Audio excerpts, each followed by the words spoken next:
Welcome to Brian Lehrer Live, where web video meets the issues. Tonight, beyond Grand Theft Auto, video games that are socially responsible and not boring. Anyone want to play cops and immigrants? To jump the turnstile or not? That is the question.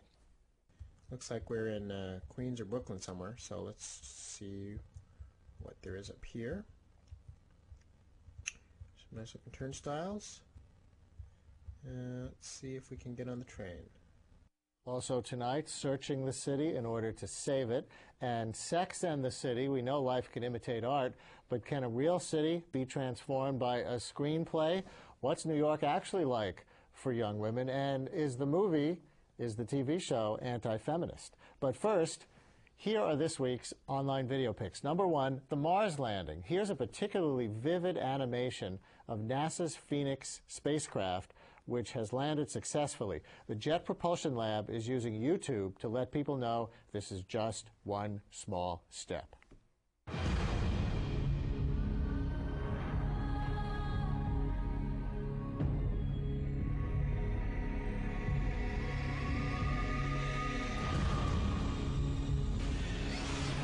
Just because we've landed on Mars doesn't mean that the challenges are now over. In fact, there are a lot of things that have to go just right on that first day. Well, I think the biggest challenge we face is the surface of Mars. Nobody knows what the surface of this Arctic region is going to look like at the level that we're going to be interacting with it. Right after landing, we've got to make sure that we get our solar panels deployed. There's two of them, one on each side of the lander, and they open up like a Chinese fan. That's probably the most critical thing on that day, because if we don't have solar rays, we don't have power. If we don't have power, we don't have a mission. Also critical are deploying the camera and the robotic arm. Without the camera, there's no way we can have a quick understanding of what the environment around us looks like. And without the robotic arm, we can't start digging for our science samples. Phoenix is looking for habitats on Mars, places where life could exist or could have existed in the past. We know that life needs three things to exist. It needs an energy source, like sunlight, it needs water, and it needs organic molecules. That's molecules that contain carbon, oxygen, hydrogen. We believe that if they're there, they're likely going to be beneath the ground and likely to be in ice. Video pick number two. To celebrate the Brooklyn Bridge's 125th birthday, artist Paul St. George set up something called the telectroscope. It allows New Yorkers to see Londoners at Tower Bridge and for them to see us. The design is way retro, right out of Jules Verne, as you'll see in this Associated Press online footage. London seemed just a stone's throw away for people visiting the Brooklyn Bridge on its 125th anniversary. And Londoners near the Tower Bridge, well, they could see a tree grow in Brooklyn, all thanks to a visionary artist and to telectroscopes. The telectroscopes, one set on each side of the pond, allow people to see and communicate with their counterparts in real time via fiber optic imaging. It was fantastic. It was just like having a proper window on England, kind of sort of familiar, a little sight of little pocket of something familiar right down here on the just by New York. Kind of can turn, look at one skyline, look at the other. It's nice to see the two together like that. Paul St. George devised the art display because of his fascination with illusion and reality, optical effect and perception. Peter Coleman, who helped set up the exhibit, revealed its simplicity. We have all this technology. People are still amazed to see one another just standing there looking through this device. And they're excited, and they hold up little signs, and they communicate. There's no audio. And they communicate, and they look at each other, and they call each other on a cell phone. You can speak to one another that way. And that's what it's all about, something different, something unusual. Talk about two ends of the spectrum. Get this, dueling encyclopedias. Some conservatives who think Wikipedia has become unchristian, un-American, and pro-gay are fighting back with Conservapedia.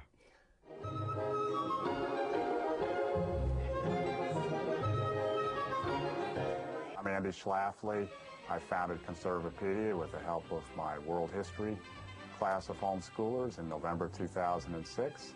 We were doing a world history course and really discovering how much bias against America and against Christianity Wikipedia has. And Conservapedia began as an answer to that.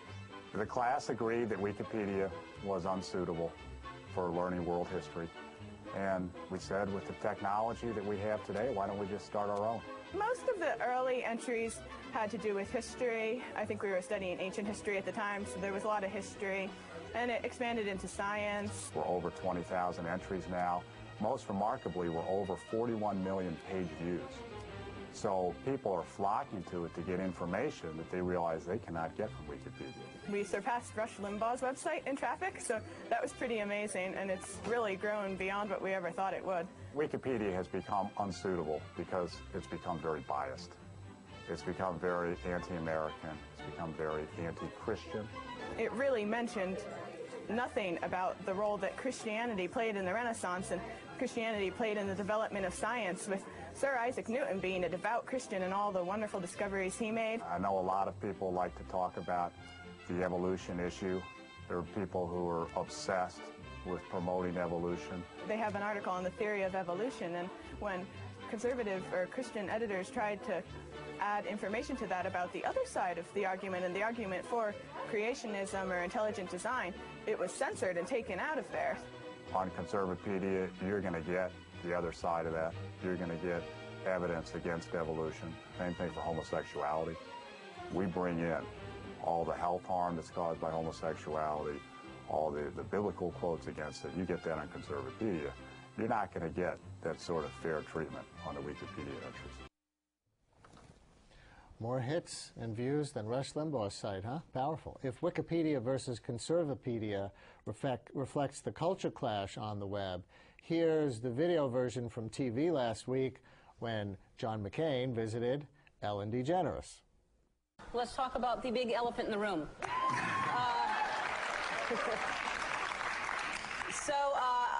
By the way, I was planning on having a ceremony anyway this summer, even though it wasn't legal, but I feel that at least I get to celebrate my love. And then it just so happened that I legally now can get married, like everyone should. And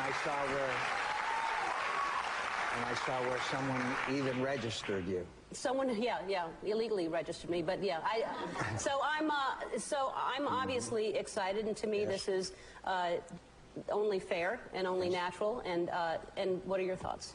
Well, my thoughts are that I think that people should be able to enter into legal agreements, and I think that that is something that we should encourage, particularly in the case of insurance and other areas, decisions that have to be made.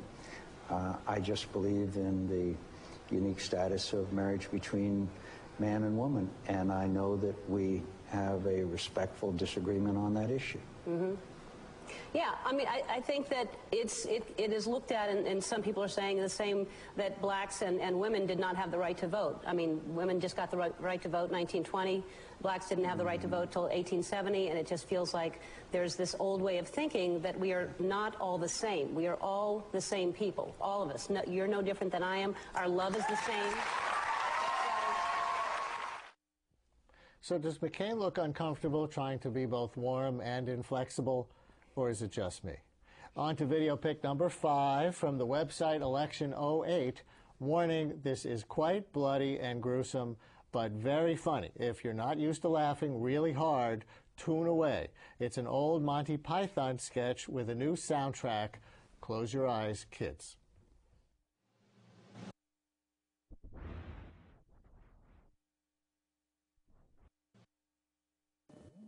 A foe throughout a righteous campaign. Brave knights of the army of Obama did forge through the wild till they came upon a fearsome foe. It's Hillary Clinton. I bring tidings from the campaign Obama. We're on our way to the convention. May we pass? Well, I'm going to leave it up to voters to decide. I think that already happened. Well, I'm a fighter, so... So be it!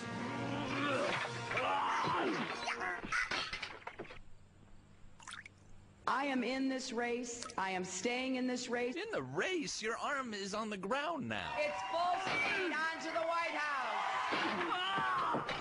Are we good here? Dear Lord, they've all gone crazy. It's not just Lanny Davis anymore. This is nowhere near over. None of us is going to have the number of delegates we're going to need Have you no to shame? get to the All right, nomination. yes we can. Are we done? I might stumble and I might get knocked down.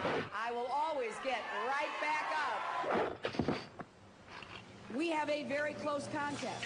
We'll see you in Denver. James Carville's better-looking cousin, come let us away. We had huge victories on Super Tuesday. Then we won Ohio and Texas and Pennsylvania, and I was never supposed to win Indiana. Don't wait up on the whole VP thing. We'll call if, but no. And that's our online video picks for this week. This is Brian Lehrer Live, where web video meets the issues. You know, last night the movie Sex and the City opened here in New York, the long-awaited capstone of the fanatically popular HBO series. Sex and the City has glamorized New York as a paradise for put-together young women. But is that what the real New York looks like? Not just the New York up on the screen. Does the show reflect, maybe even cause, changes in women's lives regarding love, work, friendship, equality? Well, a mother and daughter join us. Ann Banks, an author and a blogger who writes for the baby boomer site TBD, and Caitlin Petrie works at a public interest communication firm. Petrie, right? Petrie, yeah. Petrie, okay. Caitlin, welcome. Ann, welcome. Hi. Thank you both. And let me start with you. True or false? Sex and the City resonates with some version of modern feminism. Well, I think some modern feminists may believe that, but I don't think so. Because? Well, I think that the feminist message. I don't think really Sex and the City has a particularly good feminist message. It's true that the women are very close and they're good friends, but they spend all their time talking and thinking about shoes and men and, you know, Mr. Big and. Do we have a generation gap here? Not really, actually. I think there are certain elements of it that are, I guess they are feminist. I mean, I think it definitely made it easier for at least like young women my age to talk about sex and be open about those sorts of things and not be squeamish, and in a way that before I really started watching the series I thought only guys could do.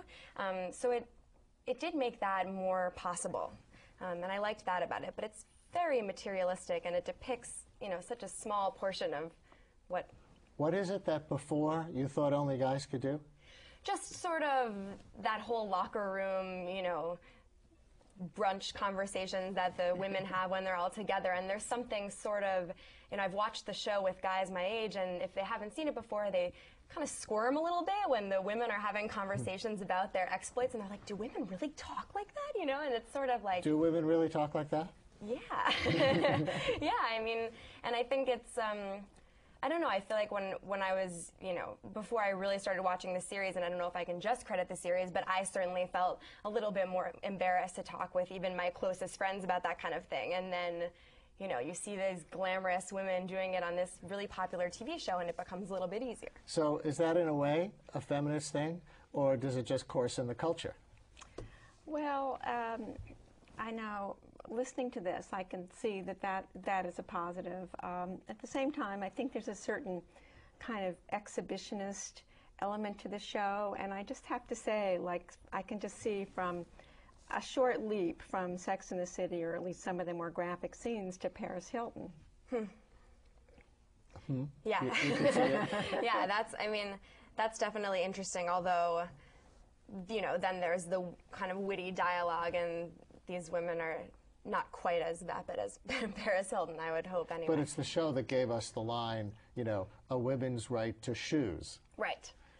Yes.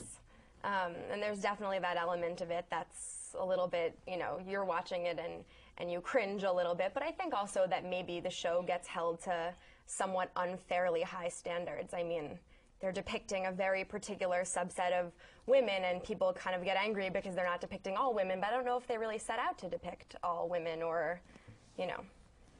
setting out to depict a certain group of women who are going to be very attractive to viewers who are watching HBO. Yeah. Right? Right. And I read a column in the Chicago Tribune over the weekend. Granted, not a New York paper, but the columnist was a woman who wrote that, you know, it's over. This movie, which she hadn't seen yet, is going to be for now middle-aged women trying to be obsessed with romance and fashion, and she didn't really like that. But maybe that in itself is an anti-feminist, ageist conclusion. Well, yeah, I'd have to say that it probably is an ageist conclusion. Yeah, I mean, it's kind of funny to think about it being already, they're middle-aged, really. They're kind of on the, you know, the near side of middle age, the women. And let's take a look only at two. one of them is married. Only one of them is married, of the characters, right? Let's take a look at two versions of New York City presented by the tourist industry. The first is the version of tourism in New York City as seen by the Sex and the City fanatics. This promotes a Sex and the City guided tour. This is Khalil Sakakini with your Travelpedia postcard. So you're addicted to sex, or rather Sex in the City. You're not alone. You can take a Sex in the City tour, and like thousands of Sex in the City addicts, you can find out exactly where Charlotte bought her rabbit, or you can sit on Carrie's apartment stoop. Of course, you can have your own Sex in the City experience in the Big Apple. In almost any club in New York, you can pole dance, you can lap dance, or do any kind of dance. You can even take the Sex in the City test, like with men, the bigger the blank, the better. Is it wallet, is it grin, or is it bulge in the pants? Yes, Carrie, Samantha, Charlotte, and Miranda, they're intelligent, cool, successful, and stylish. Above all, they're New Yorkers. The city is as sexy as the show. So here's to New York, the Sex in the City, or anything goes in the city. Watch our Travelpedia postcards and pick up a few tips on how you can add a little bit of New York chic to your life. So, Caitlin, that was a lot of sex and very little city. Yes. I see the grimace on your face. I don't know if the camera quite caught that, but I guess that's how some out-of-towners are being advertised to. Yeah, I mean, I've seen, you know, in the West Village that these tourists come around and, like, you know, there's a bakery where the women from Sex and the City had cupcakes, and there's now literally a line around the block. I mean, I've never seen anything like it. It's preposterous. But and they are the worst cupcakes. Yeah, they're not even good. They're really? too sweet. The frosting's terrible. Right. Yeah, I agree with that. That's the big new thing in New York these days is cupcake stores. Yeah, gourmet cupcakes. That's true. But is there something, you know, kind of good about seeing these independent women out and about in New York? Do you think it reflects New York in a positive light? Well, one of the things I really like about the show is that the women do seem like New Yorkers. I mean, they have better apartments than, you know, any of us could have on their incomes. But they're New Yorkers, and I love that. I mean, and they make New York look good. I mean, but, you know, no more than like Woody Allen's New York movies, and I like to see that reflected. You too? How do you think about the city when you watch Sex and the City? I don't know. I mean, I think they make a certain part of New York look good, but again, it's such a small portion of what New York really is. I mean, you never see them sort of, I don't know, going to watch a basketball game at the West 4th Street Cage or whatever. That's a bad example, but it's sort of like, it's all Marc Jacobs and, you know, Louis Vuitton and brand names, and that's not, I mean, I feel like New York in that show is sort of an upscale mall. I mean, in some ways it captures the character, but then, of course, by capturing it, it then ruins it. Now, I like that you said that New York in that show is kind of an upscale mall, because this second video is one of the city's own tourism commercials. We don't normally get to see ones like this. Remember, again, these are for out-of-town potential tourist consumption.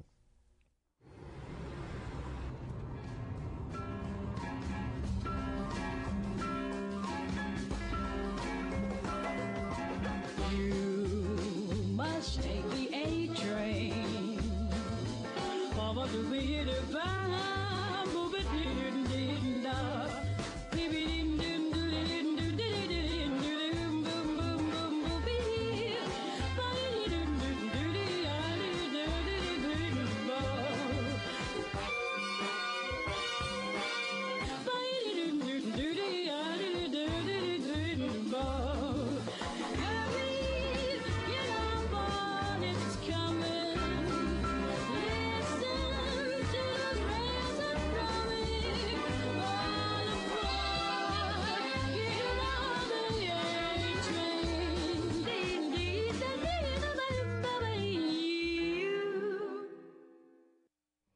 this is New York City, isn't it, Anne? That's how it is. I'd like to go there. It looks like a great place. Yeah, it's a cartoon. It's not even actually filmed. What you were saying about turning into a mall, actually, I live in the Sex and the City neighborhood, the West Village, and Kate was raised there.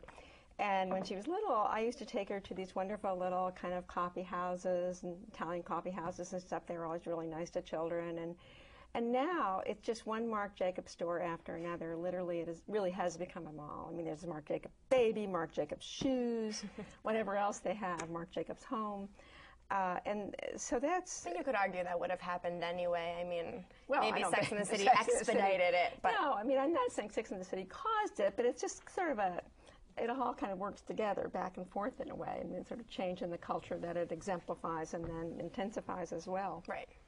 So what's this tension? Because it sounds like for you and maybe your friends, even you who work for a public interest communication firm, right. For a living you promote nonprofit organizations and the good work that they do, and intellectually maybe you're a little bit repulsed by some of the images on Sex and the City, but you also watch it and identify. Yeah, I mean, I find the show just compulsively watchable. Of course, it's funny, the acting is good, it's really well written, there's lots of bright colors and fun outfits, and but it's sort of like a guilty pleasure. I mean, honestly, I'd never really thought of it as feminist per se, I don't think, because, there definitely is that moment of exhilaration when you first see the show and you see these women who are so successful and they have money and they're supporting themselves and they don't, need men, but then they sort of do. I mean, or they want them or they're dependent on them or whatever in different ways, if not economically. But I think that only goes a certain way. Like, that doesn't take me all the way to feminist. It's sort of just seeing a woman in a high-powered job isn't enough to make me think that that woman is a feminist or that the show is feminist. Just the same way that if, when people say, oh, you should vote for Hillary Clinton because she's a woman, I mean, that's not really going to do it for me. That's not enough. That's like to make it a feminist choice necessarily, I guess. I also think that I think the portrayal of sex on the show is sort of two-edged. I mean, in the one hand, the women seem like sort of the culmination of sexual freedom. They're in charge of themselves. There's no more double standard. The same way, I think it kind of portrays a sort of sex where kind of the hooking up culture, which I don't really think serves young women that well. I think often, really, it is literally the men who are being serviced. Although, wouldn't a lot of young women say, look, it's also my right to have sex without commitment for enjoyment? Well, yeah, of course. I mean, if you're, in the hookup culture, like, that was very prevalent at the college I went to, and for some of my friends, they were, like Samantha on Sex and the City, like, really didn't really want to date, didn't really want commitment, and for me, it was always like a much more emotional, like, why can't we just go out to dinner, So I think it was more difficult for me, but there were also some, my friends who said, oh, God, if I'd been, a teenager in the 50s, I would have died, kind of a thing. So that is true. I think it expands options. I mean, if you want to go on dates and you're that kind of person, you can do that. And if you want, like, a more casual fling, you can do that, and there's less judgment. And I think in that way, I don't think it's become like the tyranny of the hookup culture. Really? If you wanted to go on dates, you can go on dates? Absolutely. I mean, you think the expectation is not, let's meet at a party, it's 11 o'clock on Saturday night. Well, who cares what the expectation is? I mean, I think, you do your share of that, and then you kind of realize it's not for you. And, by the time, when I was in college, I would say, it's really nice to meet you. Call me during the day, and we'll go to a museum and give them my number. And if they never called, then you know exactly what they wanted. And that was the end of that boy. So it's sort of, you make it, there's just more flexibility to make it into what works for you, what feels comfortable. So you're both going to go see the movie? You're going to see it? Yes. Definitely, no doubt there. No? I don't think so. Yes, you are. That's a lie. She'll watch it on HBO on demand or something, like, later. Mother and daughter together, if she invites you? Well, sure. If she invites me, I'll go. But you want to see it with your friends. Yeah, probably. All right. Maybe not opening weekend, but... Thank you both. Thank you. Thank you. Coming up in a minute, peeling back the skin of the Big Apple and photographing what's underneath. This is Brian Lehrer Live. Watch Canapé, the French cultural magazine show, Thursdays on CUNY TV. Mama was queen of the mambo, Papa was was king of the Congo. Deep down in the jungle, I started banging my first bongo.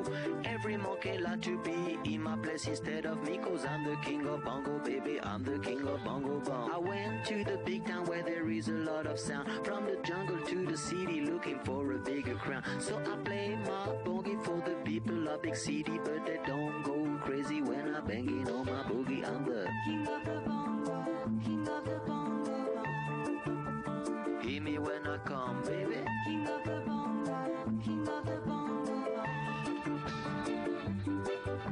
Nobody like to be in my place instead of me, cause nobody go crazy when I'm banging on my boogie. I'm a king without a crown, hanging loose in a big town, but I'm a king of bongo, baby, I'm the king of bongo bong.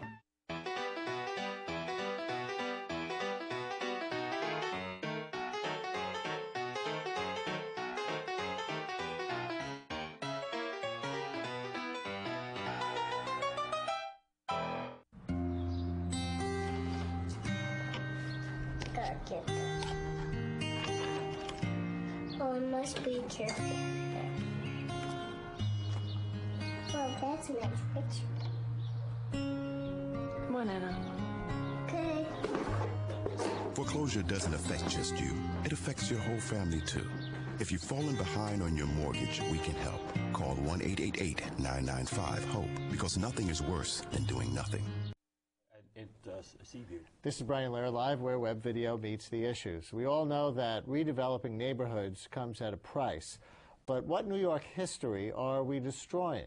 With us to discuss some of the importance of getting to know the vanishing urban environment are Kevin Walsh, author of Forgotten New York, and guerrilla preservationist Richard Nickel, Jr. Welcome. And Richard, what is a guerrilla preservationist? Guerrilla preservationist, I would term as someone who, when avenues of legitimate preservation paths are basically exhausted, takes things into their own hands to one extent or another to do what little they can to preserve a structure, to create some record of the sort of physical presence of the structure, the social dynamics that went on inside that structure, or just generally the part it played in history. Give me one example. Well, for example, sneaking into a building in the middle of the night, waiting for sun to rise and taking photographs of it. Taking photographs of it to then what? Show the local community board or something to show its historical significance? To some extent, and that's definitely something that can be done while the structure is still standing. But of course, many of these structures can't be saved, either because they're too dilapidated or frequently because the interests of wealthy developers won't allow for it. So if nothing else, it creates a lasting physical record of an important cultural relic. Give me one concrete example. Name a building or a place. Oh, that's easy. Hudson River State Hospital in Poughkeepsie, New York. I have been to that building many times, have taken many photographs of it, and actually was walking into the building one day when it was hit by lightning. Half of it burned down. This is a quarter-mile-long building. Wow. So I have photographs not only of the fire, but of the state of the hospital before the fire. Those are, some of the remaining images of that hospital in that specific place and time, and of course will never be seen like that again. Which brings us, Kevin, to the field of urban exploration. Can you define that term? Well, it's a way of chronicling a New York City that no one notices, and also it's come to chronicle. It's come to mean a New York City that no longer exists. I used to, when I first started out with Forgotten New York, I started to photograph advertisements on buildings and lampposts and alleyways, and it sort of morphed, it sort of changed into a way of preserving in time a New York City that no longer exists in the way it had been. I brought along a couple of photos about. I'm showing Hamilton Grange in place. Yeah. You're too modest. You brought along 17 photos, and let's put the first one up right now. And this is Hamilton Grange, isn't it? You can look at the screen here. Yes. Well, I brought along that photo because you can no longer see Hamilton Grange in that position anymore. It's wedged between two large buildings in the photo on Convent Avenue. But they've picked up the building and they've moved it into St. Nicholas Park around the corner. So you can no longer see Hamilton Grange this way anymore. And what is Hamilton Grange? A lot of New Yorkers would not have heard of it. It's Alexander Hamilton's house. It was the house he was living in when he was assassinated by Aaron Burr in 1804 in Weehawken, New Jersey. And this is up in Hamilton Heights in Harlem, right? Yes. Okay, and here we're on the High Line, aren't we? Well, this is the High Line. This is a sort of it's going to morph into a high-tech, high-concept urban trail. But this is the way it was when I first encountered it in 1999 in the meatpacking district. There was still a meat packer there, Maggio Beef, and this is before all the construction and all the changes were made to it. So urban exploration in general is people interested in getting access into secured areas. Are you into this? Secured areas where people don't necessarily have formal access so that they can root around and find things that are worth preserving or worth showing to the world to demonstrate that it's worth preserving. I think that's typically the definition used by people who term themselves urban explorers. One aspect of that I don't get into at all is modern structures, places that are off limits that are of a fairly modern character. But in general, any place older and more replete with historic character is certainly a place I'd like to see. And sometimes permission is offered, and sometimes you sort of have to manufacture your own. I see you have a very, very dog-eared manuscript in front of you, which I think the camera can pick up. But before we show it, I want to put up on the screen this next image. This, I believe, is Seaview Hospital. Richard, does this come from you or also from Kevin? That's one of mine. I've been there too, though. That's circa... We'll give you both credit. It's okay. Richard, go ahead. I think that's circa 2005. That's a gurney with an operatory light over it. And how old is that? The building or the gurney? Either. The gurney I can only guess at, but I'm guessing probably the 1950s. The building itself was, construction started in 1909. The planning stages were done in 1905 through 09. It's a commission of Raymond Admirals, better known for the Brooklyn Public Library and other civic structures, but he actually considered Seaview to be his favorite commission. And it's where exactly? It's on Staten Island on Brielle Avenue in the Farm Colony Seaview Hospital Historic District, commissioned in 1985. And right there, you see one of the more famous aspects of the hospital. Admiral himself designed some designed some figures which he wanted to be portrayed in terracotta, and he actually hired one of the oldest terracotta manufacturers, the Juist Labouche Company in Delft, Holland, to craft these for him. It's in the sectile manner of terracotta craftsmanship, which was only practiced from 1900 at the Paris World's Fair through 1910. That is really cool, and that's in the hospital. That's in the hospital. Those are on the 4th floors of all 4 of the remaining wards. There were 8 wards originally. And unfortunately, that, as you can see in the bottom right corner there, that plaster is crumbling and falling off the walls. And the book that you have here is also related to Seaview Hospital? It's not, actually. The book is from an insane asylum in Taunton, Massachusetts, the Taunton State Lunatic Hospital. And they called it that at one time? At one time. It is, these places went through a lot of name changes through time, and I tend to refer to them by whatever their first name would have been. That places them historically. You want to show us something about this book? Well, just this is one of the other aspects of what I do is sort of urban archaeology, trying to retrieve priceless, really, treasures like this. This is a book that chronicled from 1875 to 1885 the lives of the patients inside the hospital. You'll have the patient's name at the top, and then just the progress they made through the years. A handwritten set. Handwritten. This is a a manuscript with patient writings attached, newspaper clippings about the patients inside.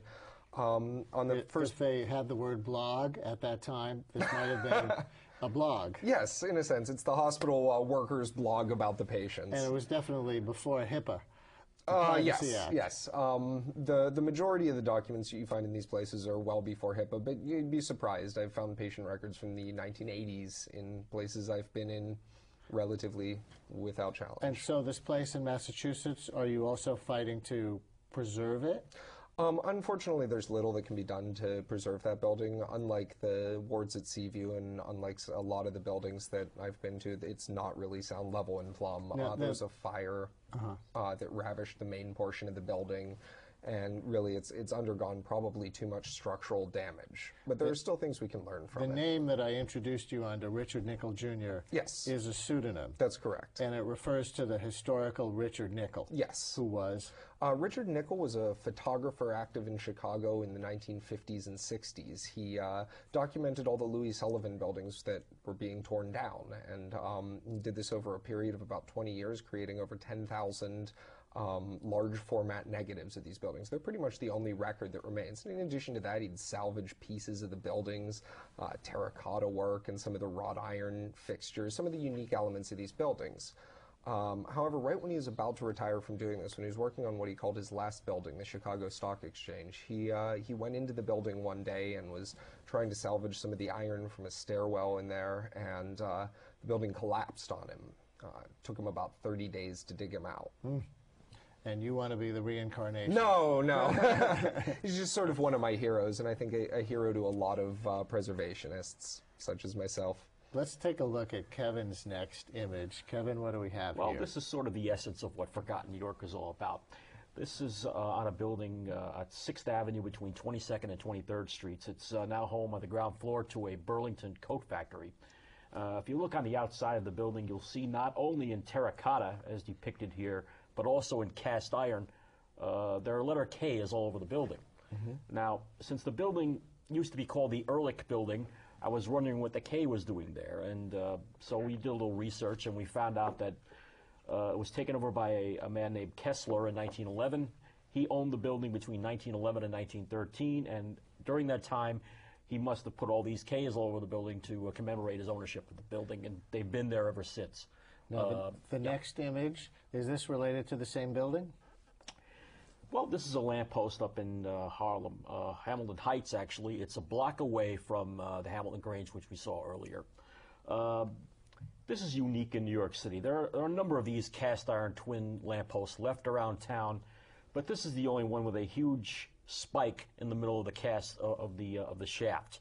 And there's also additional ornamentation around where the lights are attached to the mast. And there's also, we don't show it in the photo, but there's on the base, it's much more ornate than the other bases of these cast iron poles in the city. That makes this post the last dodo, the last of its kind among.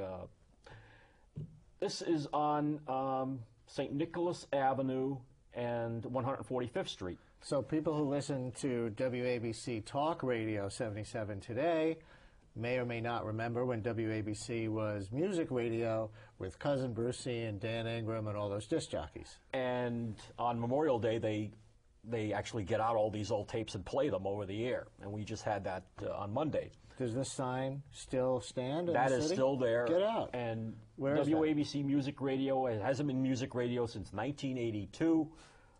This is on, if you're on St. Nicholas Avenue, just south of 145th Street. Again, it's near Hamilton Grange. This space for rent, huh? Your ad here. Yeah. Next. This is the Underberg building. This is was an iconic building in the shadow of where Bruce Ratner hopes to build his mega palace, multiple towers, housing, offices, Nets Arena. This building was commemorated in the chapter of a book by Jonathan Lethem, but it disappeared a couple of years ago. And there's been nothing built in its place, and I don't think anything will be put in its place, to be honest with you. And no attempt to draw attention to the history or the preservationist value of this has stopped Bruce Ratner. No, not at all. I don't know if we're here to get into a long talk about what the Atlantic Yards project, but this photo itself just represents a New York City of its type that is no longer there, and that's what I've been doing since 1999 with Forgotten New York. Now, this is a very, one might say, old media sort of endeavor, but has the internet changed urban exploration? Definitely. I was talking with Richard about this before. The internet has allowed both of us to do things that that don't get done in mainstream press. The mainstream press, you go into the New York City bookshop, it'll hit the highlights and the Empire State Building, the Statue of Liberty, but online blogs and what I do, I don't call myself what I do a blog, But it just allows people to get into the minutiae of New York City, the things that aren't discussed. And there's, to our surprise, well, to mine at least, there's been a very good interest in it. The book has done well, the site has done well, and I'm very happy about it. And there's really a community aspect to it as well. I mean, I've had my blog up and running for less than 4 months now, and I have met probably about a dozen other people involved in blogging about old New York, as it were. So it's a really great way to meet like-minded people. And getting into urban exploration, there's different types of urban exploration. There are daredevils. There are people who scale the bridges, and they go into the, there's an abandoned shipyard in Staten Island, and they go into the ship, down by Rossville. Yep, I've been out there. And they go into these ships and they explore that, and they climb into the old ruins like Richard did. And what I do is a little more mainstream than that, because mostly I'm a chicken and I don't want to get hurt. So I just go shoot things that are right there in the street. Then they're not going to fall on me. Richard, here's another of your images. Yes. What is this? That right there is one of the Second Empire-style buildings on Admiral's Row in Fort Greene on the Brooklyn Navy Yard. This is a site which is currently the center of a huge preservation battle. Unfortunately, the president of the Brooklyn Navy Yard has declared these buildings unsalvageable. Let's go inside. Well, let's do that. That's the parlor right there on Quarters D, the second oldest building standing there, potentially architected by Thomas U. Walter, though the historical records haven't been fully unearthed yet. But that building right there, in the condition you see it right there, has been judged sound, level, and plumb by two noted architectural firms, Beardsley Design and Crawford & Stearns, in a report commissioned for the Section 106 proceedings of the Army Corps of Engineers, and basically meets all the criteria for listing on the National Registry of Historic Places. Is this a ceiling inside that same building? That's actually in Quarters B, the most elaborate of the mansions. That's ornate plasterwork on one of the ceilings. That's actually in a grand parlor, and again is very much salvageable. And we're still inside the same house? Yes, that's right. That's that's Quarters D again, rather. Excuse me. That's a stairway. It looks like we're in the Addams Family. That's unfortunately the ceiling of this particular quarters was burned out. The roof was probably hit by lightning and destroyed to a significant extent. The building's still in wonderful condition and can definitely be saved. And I'd say the bathroom needs a little bit of work. A little bit of cleaning, maybe a little 409, what have you. From what I gather, community leaders would like to replace these buildings with a supermarket, and the community does need a supermarket.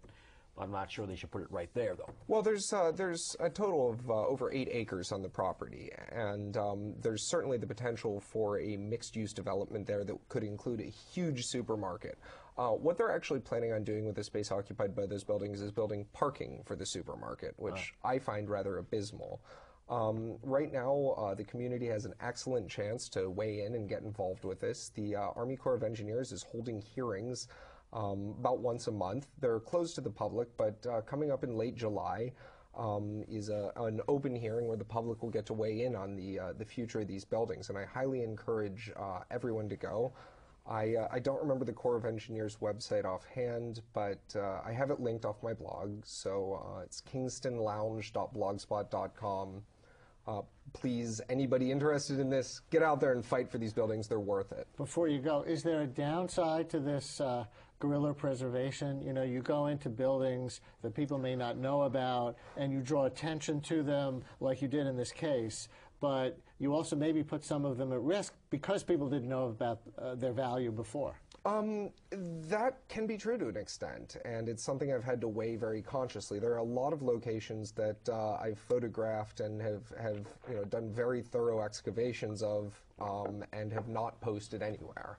I'm hanging on to those until we find out what their futures are. With Admiral's Row, I thought it was more important to bring attention to the site, because I think that at this point, if the community at large were able to understand the scope of what's at stake here and the potential damage we're going to be doing to the history of, the Navy in general, the place of the Brooklyn Navy Yard in New York society from the 1800s on, I think people would probably get up in arms about it. Kevin, a quick last word? Same question? Oh, well, I've noticed that there must be a lot of people from the Department of Transportation that go to Forgotten New York, because every time I put a picture of an old sign up on the site, it seems that it gets replaced a few months after that. So I think they sort of, you know, the Department of Transportation seems to have a rule about everything that's different has to be replaced with something that's new.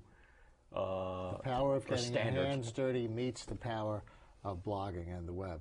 So thanks to both of you for your work. Thank you, Ryan. Coming up in a minute, video games that have a conscience. This is Brian Lehrer Live. Do you want to complete your college degree while balancing career and family obligations? Do you want a flexible schedule and a challenging curriculum? If you've earned at least 30 credits or an associate degree, now's your chance to finish what you started at CUNY. Learn about CUNY's online baccalaureate in communication and culture. Visit cuny.edu/online or call 212-652-CUNY.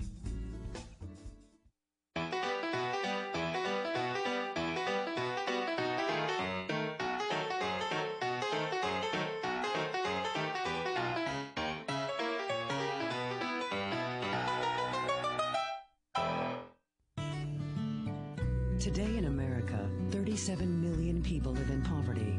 That's 1 in every 8 of us. But one city neighborhood found a recipe for hope by opening a restaurant where young people can learn the skills they need to find good jobs. Today, across America, 1 in 6 children lives in poverty. But one community found a way to give them safe passage out by guarding them on their way home from school and protecting their education. 1 in 10 families in America lives in poverty. But these farmers have opened the door to hope by joining together and earning a little more for all their hard work. With 37 million Americans in poverty, the need is great. But when we work together, the possibilities are even greater. We can change the picture of poverty to one of hope. Picture yourself as part of the solution. For easy ways you can help, visit povertyusa.org. This is Brian Lehrer Live, where web video meets the issues. With groundbreaking titles like Grand Theft Auto 4, video games are becoming a vehicle for ever more impressive stories and graphics.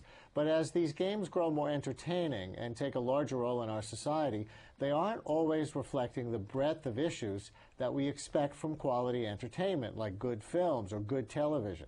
Our next guest thinks that video games can be a platform for more than thrills and chills. Alex Quinn is the executive director of Games for Change, an organization dedicated to supporting socially conscious video games. Hi, Alex. Welcome to the show. We're going to show some images and some video clips in a minute. But tell us more about Games for Change. Well, Games for Change is an organization that's been around now for about 5 years, and it started really with a group of people looking at what was going on in games, and I think a lot of people that were originally involved came out of documentary film and sort of were really thinking about how film had evolved over many years in terms of being primarily an entertainment medium, becoming a very important social medium. And we're kind of looking around and saying, well, where, you know, with games growing and growing, becoming more popular, sort of what's the analogy there, and where, you know, where are we finding the social content in games? Well, where would you put, for example,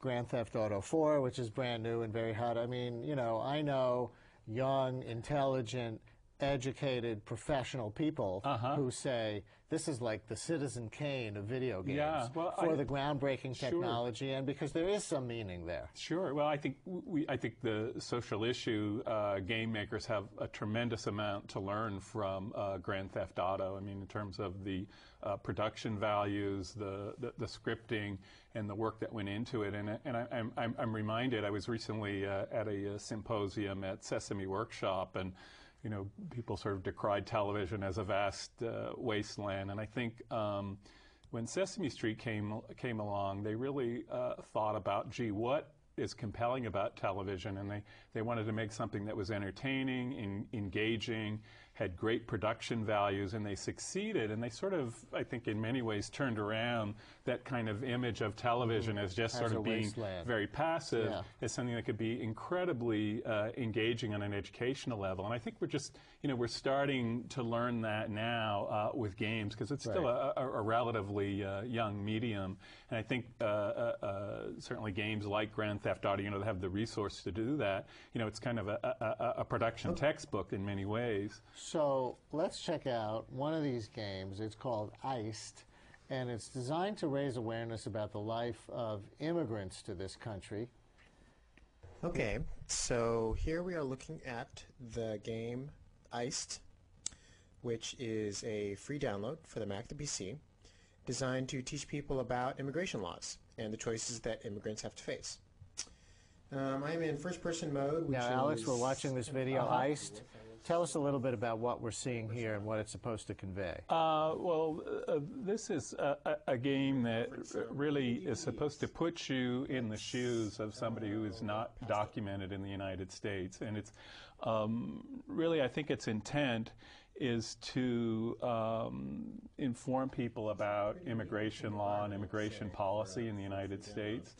And I think that, and there are characters that you can play, roles that you can play, and the game takes you through a series of decisions that you have to, which if you are documented, these may be. So what's the decision right here? So I think here we're looking at buying a subway turnstile or jumping the turnstile, and or sort not of, to jump. That's the question, and what are the right? consequences? If you get caught doing that, if you're a citizen, or if you're undocumented here. I mean, the consequences of an action like that are tremendously different. Right, and the text of that box was saying, can't do that. Oops, the Department of Homeland Security targets people who do things as minor as this. Right, and I think one of the actually really interesting things about this game was who made it and sort of how it was made, because this was not.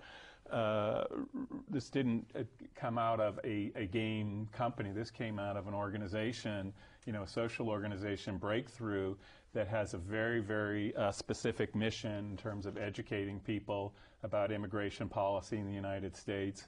And they made a decision that, in addition to or instead of, material they might do on their website or film, that they were going to make a game in terms of their outreach and their advocacy. So who's your audience here? Is it the general public, or is it those turnstile jumpers? No, well, I think in this case, I would guess that their audience is the general public. They're probably aiming towards a younger demographic. I think that the way that they're getting this game out there is through a lot of websites and a lot of promotions or targeting, I would guess, young teens and young adults. I think that's the demographic that they have in mind here. But again, what's fascinating was that this is an organization that said, gee, we've got to be making a game if we want to get out there with our message, and that's very, very new. I mean, that's something that we're just, we're really now seeing, and I think, and I think we're going to see more and more examples of that.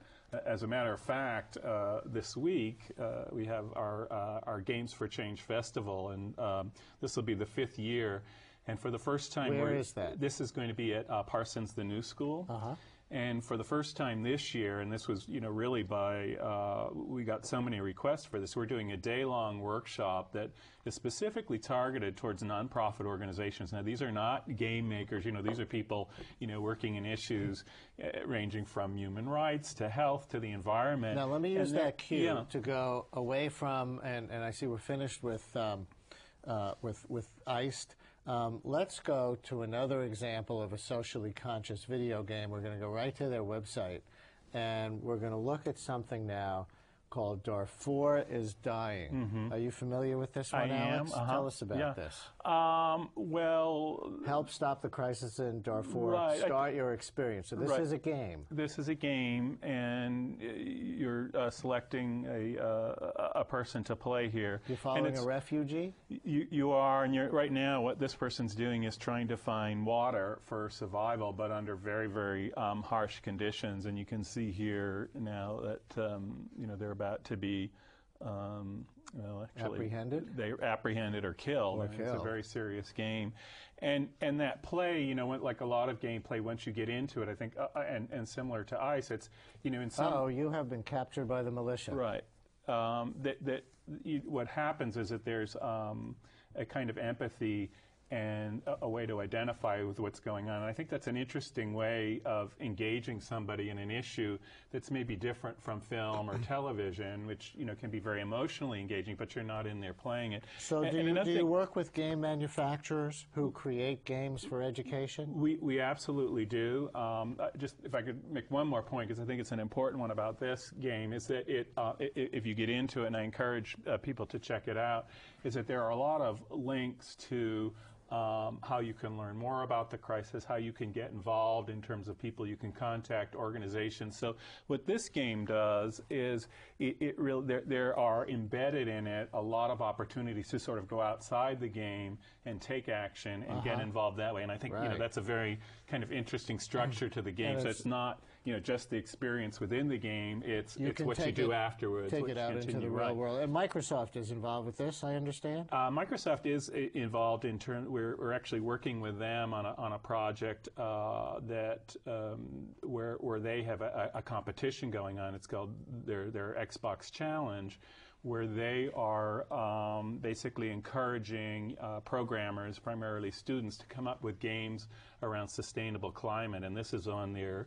Xbox platform. They have their really cool. XNA programming platform. So, you know, this is an instance where, you know, a large corporation and player in this is really kind of seeding a lot of game development on a particular issue. And I think we're out of time. Just tell people where they can get more information. Go to our website, www.gamesforchange.org. There's information about the festival. There's links to the games that we saw here, so you can go to them and play them and learn more about what we're doing. And now you're going home to play GTA 4, right? Right. Alex, thank you very much. Thank you so much. Good luck. It's a great thing you're doing. And that's it for tonight's show. We are here live Wednesday nights at 7:30. You can sign up for our free podcast at CUNY.TV. Next week, the check cashing industry, urban creditor and urban predator. And please tune in to my daily radio show, The Brian Lehrer Show, weekday mornings at 10 on WNYC Radio. Tomorrow morning, travel tips for the summer of $4 gas.